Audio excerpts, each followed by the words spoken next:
नमस्कार. मी किरण भिकन भुजबळ एक कविता सादर करतोय. कुणी माझा बाप गेला म्हटलं की माझ्या काळजात धस्स होतं. डोळ्यात टचकन पाणी येतं. दुसऱ्याचा बाप गेल्यावर आपलाच बाप गेल्यासारखं पुन्हा पुन्हा वाटत राहतं. दुसरीच्या बापानं लेकीचं कौतुक केलं की माझा ऊर वेदनेनं भरून येतो. आपल्यावर कौतुकाची थाप द्यायला आपला बाप आता नाही हे आठवून मनाचा हळवा कोपरा आणखीनच करुण होतो. बापाशिवाय जगणं किती ओसाड झालं आहे हे बापापर्यंत कसं पोहोचवणार? मनातल्या वेदनेच्या दुष्काळलेल्या खुंदक्याची गोष्ट बापाला कशी सांगणार? बापाच्या नसण्याची अघोरी सवय लेक कशी करून घेणार? कितीही आक्रंदलं तरी एकदा सुद्धा बाप नाही का भेटणार? एकदा सुद्धा बाप नाही का भेटणार? बापाला पोळी लई आवडत होती. बाप लेकीला घेतल्याशिवाय पोळीचा घास तोंडात नाही घालणार. मग त्याच बापाच्या नावानं अक्षय्य तृतीयेला केलेली पोळी लेक कशी खाणार?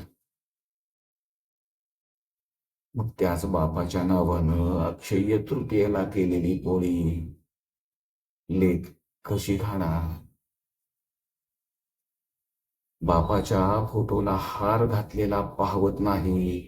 आपला बाप कधीतरी जिवंत होऊन आपल्याला हाक मारेल या आशेला जिवंत ठेवल्याशिवाय राहवत नाही. हे बापा, हे बापा, आता तूच सांग, तुझ्या नसण्याच्या वेदनेला मी कसं संपवणार? तुझ्या नसण्याची माझ्या अस्तित्वाशी जोड कशी लावणार? हे बापा, हे बापा, आयुष्यभर लेकराची सोबत नाही करत ते बालपण निसर्ग का देतो? आयुष्यभर लेकराची सोबत नाही करत ते बालपण निसर्ग का देतो? ओंझळभर माया देऊन पसाभर काढून का देतो? ये रे ये रे बापा, तुला देते पापा. पापा माझा मोठाय, बाप याव भेटाय.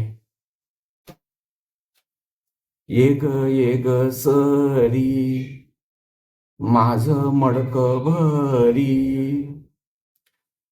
मडक गेलं राहून, बाप गेला वाहून. बाप गेला वाहून.